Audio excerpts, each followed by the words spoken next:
Hello YouTube and welcome to episode 7 of season 2 with Norwich City. I hope you enjoyed our brief break from the league campaign, but we are right back at it today with a game against Wolverhampton Wanderers. Now Wolves are the team who have underperformed the most this season, being bottom of the league and cut adrift by some distance. We're going to see if we can pile a little bit more misery on them, but don't be fooled. They are a team who still have their qualities. Ruben Neves, a wonderful player, he still plays for Wolves, and they still have some decent players as well, which could still cause us problems. So a team with their positives despite their obviously underwhelming season. We're going to be playing them and then look ahead to the rest of the season. Let's get right into it.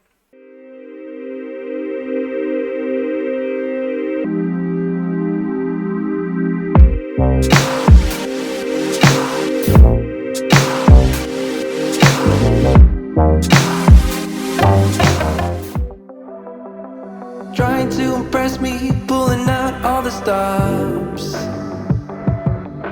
making my head dizzy when you tell me what you want. I just wanted you to see me, never thought you'd notice. Thought that you should know I'm already sold, so never let me go. You had me at a la la la la la la la la la la la. La la la la la la la la la la.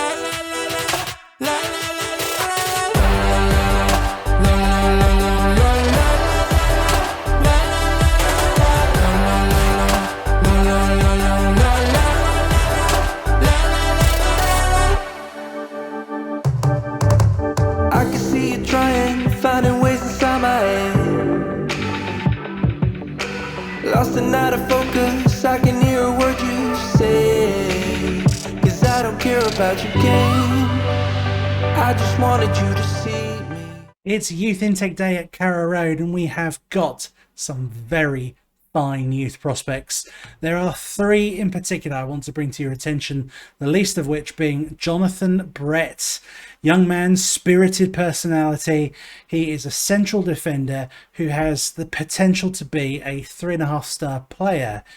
Now, with that, he has some decent natural skills. He has jumping reach of 13, a strength of 7, which is a little bit worrying, natural fitness of 14, a determination of 13, heading 11, marking 7, and tackling of 13. So at just 15 years of age, he's somebody who has got a little bit going for him. I've already signed him and the 2 other people I'm about to show you to a contract. Devon Gillies scored twice in the match set up for the youth intake candidates, and look at his abilities. He has got some nice attributes: finishing 15, first touch 15, flair 17, determination 14, pace of 13, acceleration of 10, 5-star potential ability. This kid could be my #1 striker for years to come. But perhaps most exciting for me, and perhaps the best young player I've ever seen come through for Norwich at least, is Pedro Araujo,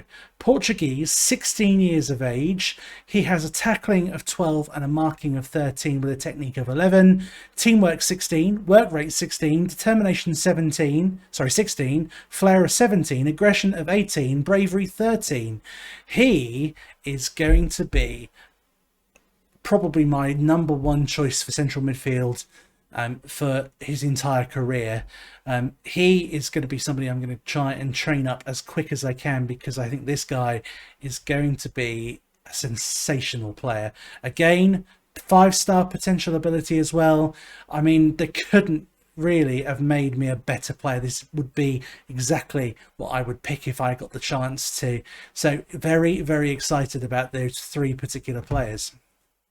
So while our exploits in the Cup have earned us a trip to Wembley Stadium for a semi-final match, our Premier League form has not been the best. You saw we beat Brentford 2-1 in a match which we performed quite well, but needed a second half revival to really bring it back for us.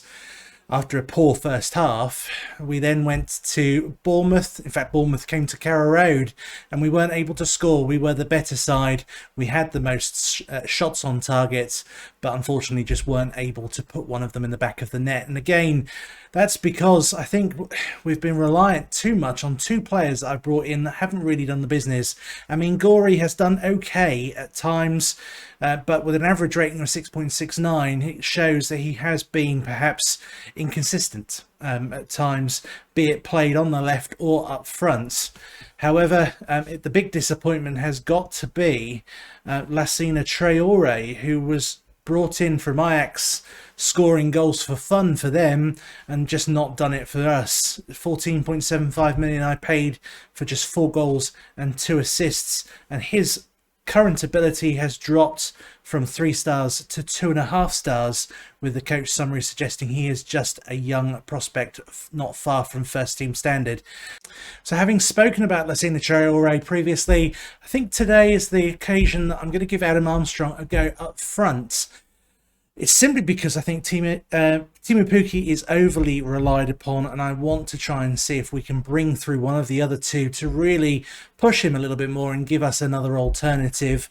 But both have been quite poor, both Traore and Armstrong. I've given Traore plenty of opportunities. He's not improving. I think the time has come for me to give Adam Armstrong a bit of a go. So he's going to start up front with Ronning in goal as usual, Aaron's on the right, Rahman on the left, Nakati and Quiros through the middle, Skip and Elena in central midfield, and a front three of Guri, Buendia and Castrati all behind Adam Armstrong up top.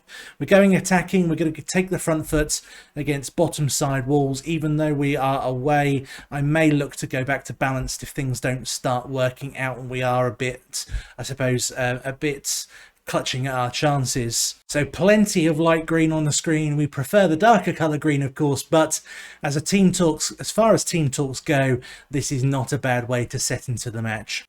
So here we go. We are kicking off, and Norwich have taken a shot already, which is encouraging. It usually shows we're on the front foot. So Emi Buendia now on the ball. He skips into the box with a pass to Castrati, and somehow Patricio doesn't keep that ball out of the net. That's a rather soft goal for Castrati, but we'll take them however they come. Watch the replay with Castrati and Emi basically passing to each other as they dance into the net. And as I say, a soft goal for Patricio to concede, but a good start nonetheless. So Wolves now with a attack of their own, but clearly a team in poor morale because they are just not keeping the ball very well, and Amin Gori shooting into the side netting there after some poor play by Wolves gives us the possession once again. So again, we're on the ball. In fact, Wolves are on the ball, but their passing is a little bit nervous. They're clearly a team with not a huge amount of confidence. You can see that from how they're playing. And we are now back on the ball with Gori sprinting forwards past to Castrati, who comes into the box and shoots. Patricio doing better this time to keep the ball out of the back of the net. A good start by Norwich, but really Wolves having that one opportunity which they could have quite easily scored from. If they'd had a bit more confidence, I think they would have done. So now we have a corner with Emi taking the corner. It's headed back out to him and he shoots and hits the bar. Patricio there, I'm not sure whether he got a hand to that, but it hasn't counted. It looks as an on-target shot. But we now have another corner. And again, it goes back out to Emi after being headed by Quiros. And Emi shoots and Guri's there to tap in for 2-0 to Norwich with Guri's 10th of the season. So perhaps I'm being a bit harsh on him. He's scored 10 goals after all from the left wing position mostly. So yeah, Guri perhaps has been a better signing than I've given him credit for. So 2-0 up already. We are clearly in control of this match. Buendia in particular appears to be the one pulling the strings, and we go into half time with only one team really in this match. I'm going to ask them to... I'm going to ask them to keep their performance levels high. It's demotivated Emi Buendia, so I'm going to pick him out individually and tell him I'm delighted with his performance. He continues to be demotivated. I think I'm going to shout some praise at the team. Emi there with another ball through to Castrati. The two of them are almost telepathic. It seems every time Emi is on the ball, Castrati's either making a run or supporting him in some way. And a wonderful side-footed finish from Castrati makes it Norwich 3, Wolves 0. Wolves now with another throw, which is passed straight to us.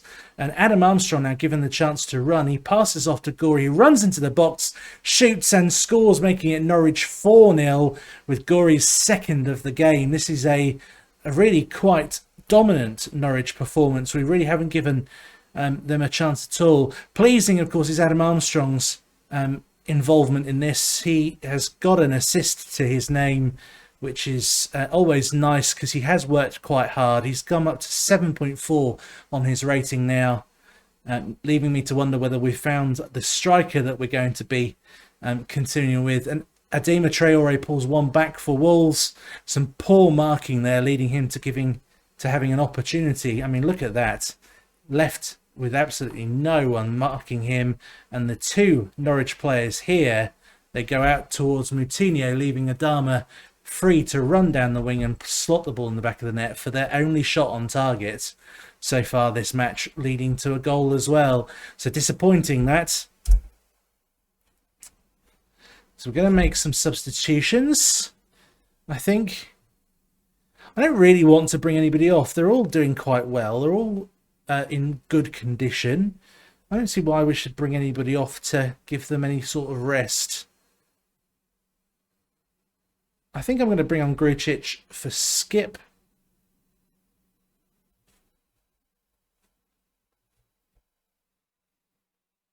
Oh, and another goal. Hold on. Is this going to be chalked off for offside? VAR says it's offside, which surprises me, considering it's a corner. Yes, I mean, I hadn't noticed Castrati, who is literally a country mile offside. Again, going to praise the team. We're doing very well here. We're 4-1 up, after all. Emi now with another corner. Castrati there again.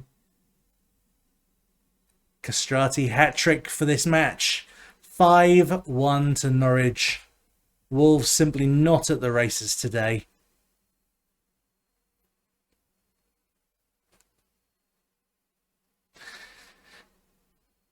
So Wolves now on the ball. They're passing it around a little bit more effectively now. I think they've been fired. Must have been fired up by their manager a little bit more.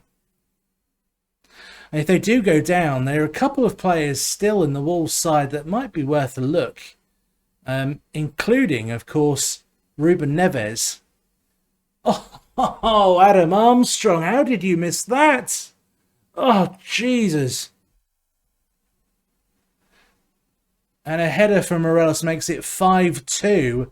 Again, some poor defending, giving them a golden opportunity. Just want to have a look at this.